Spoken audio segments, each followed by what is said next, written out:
श्री गणेशाय नमः।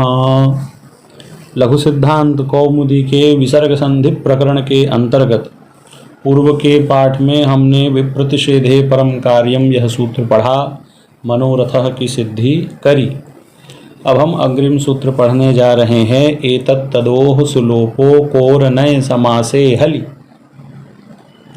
सूत्र की वृत्ति में लिखा अककारयोः एतत् तदोः यः अककारयोरेतत् तदोर्यः सुस्तस्य लोपो हलि न तु नय समासे।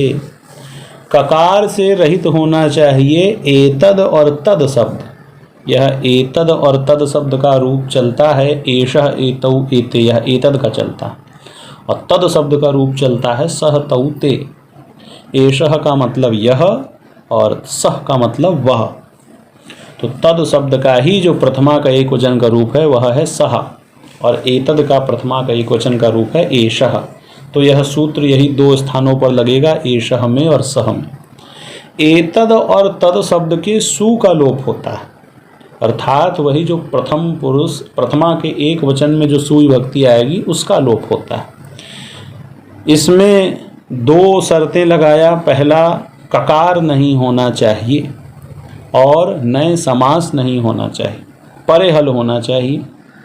ककार नहीं होना चाहिए का अर्थ है अव्यय सर्वनाम नाम अकच प्राक्टेह सूत्र से यहाँ अकच प्रत्यय नहीं होना चाहिए, और नए समास नहीं होना चाहिए। इन दोनों अर्थों को हम आगे स्पष्ट करेंगे। ऐसा जो एतद और तद शब्द है उसके स का लोप हो जाएगा हल परे होने पर। उदाहरण देखिए। उदाहरण है एष विष्णु, यह विष्णु है। कहना चाहिए था एषः विष्णु, क्योंकि एषः यही प्रथमा के एक वचन में बनता है। जब एषः और विष्णु यदि आप ऐसी स्थिति मानेंगे तो विसर्ग को आप स नहीं कर पाएंगे, क्योंकि विसर्जनीय से सह खर परे करता है और खर में वह नहीं आता है। तो जैसा कि मैंने आपको शिवोर्चः से ही बताया कि वाक्य संस्कार पक्ष में हमें एतद शब्द से अभी अभी सुविभक्ति लानी पड़ेगी, और वह बन जाएगा एषस्। एषः में विसर्ग को आप स ही मानिए, सुविभक्ति आई है। एषस् धन विष्णु, ऐसी स्थिति है। एषस् धन विष्णु, वह विसर्ग नहीं है, पहले से ही सु है, अभी विसर्ग उसे हुआ नहीं। एषस् में जो दंत स है यह एतद शब्द का रूप है। एतद शब्द का सु कौन? एषस् में दंत स। उससे परे हल प्रत्याहार कौन? विष्णु में वकार। एषस् ककार रहित है, हाँ यहाँ कोई अकच प्रत्यय नहीं हुआ है। यहाँ नए समास तो नहीं हुआ है, बिल्कुल नहीं हुआ है। तब फिर इस स का आप लोप कर दीजिए। एषस् में दंत स का लोप हो गया और बना एष विष्णु। तो यदि कभी आप प्रयोग करें कि यह बालक है तो एषः बालकः मत कहिए, वहाँ पर भी विसर्ग का लोप कर दीजिए। यह विकल्प नहीं करता, नित्य करता है, इसलिए एषः बालकः यह शुद्ध होगा प्रयोग। एष बालकः, एष विष्णु, ऐसा प्रयोग बनेगा। तद का देखिए जो हम सह का प्रयोग करते हैं, तो लिखा है स शंभुः।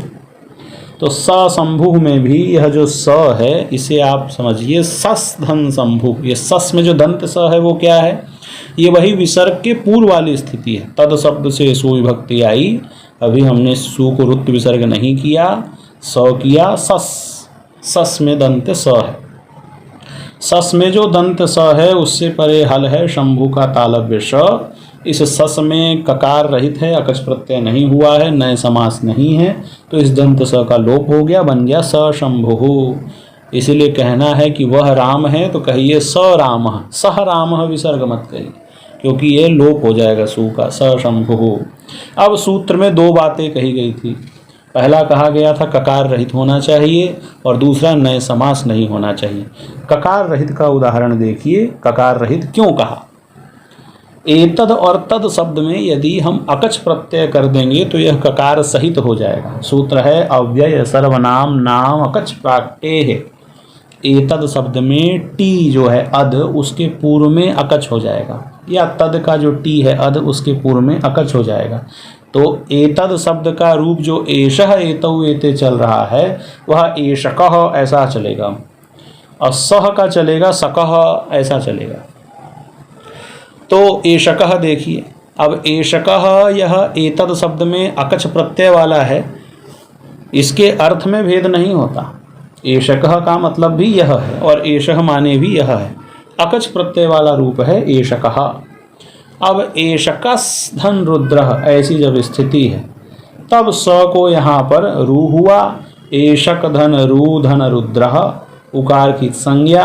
एषकर धन रुद्रः यहाँ पर रू को ऊ हो जाएगा क्योंकि पूर्व में अपलुत अत है, बाद में हस है हसी च से, तो बनेगा एषको रुद्रः। जैसे शिवो वंद्यः बना वैसे एषको रुद्रः।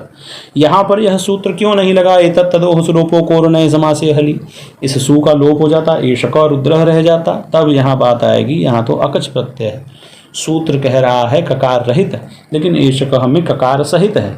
यदि सूत्र में ककार रहित नहीं कहता तो एषको रुद्रः नहीं बनता, फिर यहाँ पर भी एषको रुद्रः ऐसा बन जाता। यह अनिष्ट प्रयोग न बने इसके लिए सूत्र में अकह ग्रहण किया।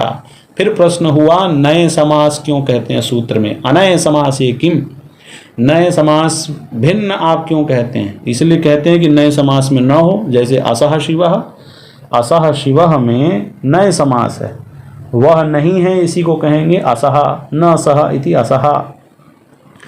और असह धन शिवः में भी इस असस के दंत स को लोप नहीं हुआ, तब यहाँ क्या हुआ, असह धन शिवः में यहाँ पर वाशरी से एक बार विसर्ग ही रह जाएगा और जिस पक्ष में संधि करेंगे विसर्जनीय से सह से, वहाँ पर दंत स होके और चुप होके असश शिवः ऐसा प्रयोग बनेगा। तो विसर्ग वाला वाशरी वाला प्रयोग दिया असह शिवः।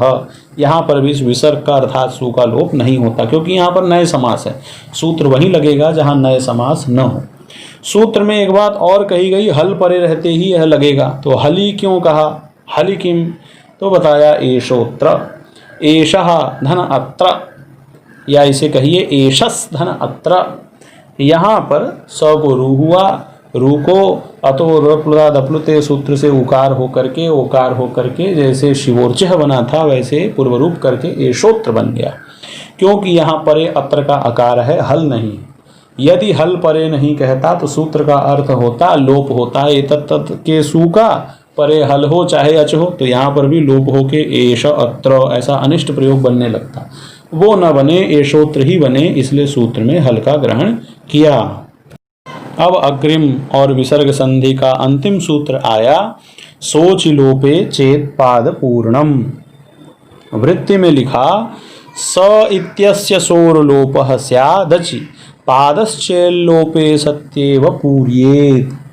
यदि केवल लोप होने से ही पाद पूरा होता है, पाद पूरा होता है का अर्थ यदि किसी छंद में निश्चित अक्षर होते हैं एक एक पाद में, यदि उस पाद की पूर्ति लोप होने पर ही सिद्ध हो रही है तो अच परे होने पर तद शब्द के सु का लोप हो जाए। तद शब्द के सु का अर्थात ये जो सह हम प्रयोग बनाते हैं, सह तौते वाला सह, इसके विसर्ग का अर्थात सु का लोप हो जाए, फिर वहाँ संधि हो जाएगी।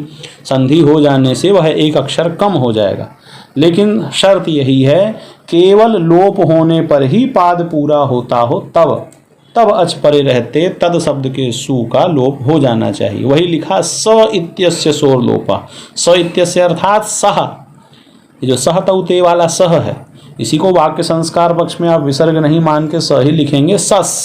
सस के सकार का अर्थात सह के विसर्ग का अपने समझने के लिए ध्यान रखिए, लोप होगा, सोर लोप अर्थात उसके सु का लोप होता है, स्याद अचि, अच परे रहते। पादश्चेल लोपे सत्येव पूर्येत, अगर पाद की पूर्ति उसके लोप से ही हो रही हो तब। उदाहरण देखिए, सेमाम विड्ढि प्रभृतिम, यह मंत्र है ऋग्वेद के द्वितीय मंडल के 24वें सूक्त का प्रथम मंत्र है। सेमाम विड्ढि प्रभृतिम य ईशिषेया विधेम नवया महागिरा यथा नो मीढ्वांस तवते सखा तव बृहस्पते शीषधः सोतनो मतिम। यह पूरा मंत्र है। यह जो मंत्र है ये जगती छंद है, वैदिक छंद है। यह जगती छंद के प्रत्येक पाद में 12 अक्षर होते हैं, तो उसका यह एक पाद है सेमाम विड्ढि प्रभृतिम। यहाँ पर सेमाम विड्ढि प्रभृतिम में सस धन इमाम यह स्थिति है। सेमाम विड्ढि प्रभृतिम य ईशिषे, यहाँ पर 12 अक्षर हैं। यदि सस सह धन इमाम ऐसी स्थिति होती तब हो रहे थे 13 अक्षर। तो सहधन इमाम यह अलग अलग न कह करके यहाँ हमने सकार का लोप किया और स और इमाम में यहाँ पर संधि करके सेमाम कर दिया। तो जो 13वां अक्षर अधिक हो रहा था वह कम हो गया, पाद की पूर्ति हो गई। इसी बात को बताने के लिए यहाँ संधि है सस धन इमाम। वही बात है, सह धन इमाम आप ऐसा कह नहीं सकते। सह एक अलग शब्द है, इमाम अलग है, लेकिन सह जब आप कहेंगे तो विसर्ग को फिर आप स नहीं कर पाएंगे क्योंकि परे खर नहीं है, इमाम में अच है। तो वाक्य संस्कार पक्ष में हम उस विसर्ग को सुविभक्ति ही मान लेते हैं और सस धन इमाम यह स्थिति है। उस सस के स का लोप हो गया, किससे? सोच लोपे चेत पाद पूर्णम से, क्योंकि पाद की पूर्ति उसका लोप करने से हो रही है। ऐसे 13 अक्षर हो रहे हैं, सह धन इमाम अलग अलग कहेंगे तो जब उस विसर्ग को अर्थात स को हटा देंगे तो स धन इमाम में संधि हो जाएगी, से बन जाएगा, एक अक्षर कम होके 12 अक्षर हो गए, जगती छंद की पाद की पूर्ति हो गई। तो यहाँ पर उसका लोप हो करके स का और स धन इमाम में गुण होके सेमाम बन गया। उसी प्रकार से अगला प्रयोग है सैष दाशरथी रामः। यह प्रसिद्ध श्लोक है। सैष दाशरथी रामः सैष राजा युधिष्ठिरः सैष कर्णो महात्यागी सैष भीमो महाबलः। यह अनुष्टुप छंद है और अनुष्टुप छंद में प्रत्येक पाद में 8-8 अक्षर होते हैं। देखिए, सैष दाशरथी रामः में 8 अक्षर हैं।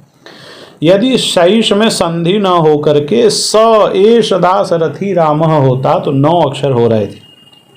अब उस सह के विसर्ग का लोप करके फिर दोनों में संधि करके शैष कर दिया सधन एष में, तब इससे पाद की पूर्ति हो गई। तो प्रश्न होगा सह का विसर्ग अर्थात वह सु चला कैसे गया? तो इसी सोच लोपे चेत पाद पूर्णम सूत्र से। यहाँ सस धन एष दाशरथी रामः ऐसा है, सस धन एष, सस के सकार का अर्थात उसी सु का लोप हो गया और स धन एष में यहाँ पर वृद्धि हो गई तो बना सैष और पाद की पूर्ति हो गई। इस प्रकार से हमने विसर्ग संधि पूर्ण कर ली है। तो यहाँ पर 3 संधि, अच संधि, हल संधि और विसर्ग संधि, लेकिन अंतिम में देखिए लिखा लघु सिद्धांत कौमुदी में इति पंच संधि प्रकरणम। तो पंच संधि कौन सी हुई? मैंने आपको पूर्व में ही बताया। अच संधि के ही अंतर्गत लुतप प्रक्रियाच नित्यम में प्रकृति भाव संधि है। अच संधि और प्रकृति भाव ये 2 हमने पढ़ लिया। हल संधि पढ़ी और विसर्ग संधि में ही एक और संधि आ गई, स्वादि संधि। ससजुसो रू के आगे आपने जो पढ़ा यह स्वादि संधि है। स्वादि संधि का अर्थात जो सुऔ जसम और सस इन प्रत्ययों को लेकर के जो संधि, सकार को लेकर के जो संधि होती है, यह संधि स्वादि संधि में आती है। तो इस प्रकार से यह 5 संधि पूर्ण हुई।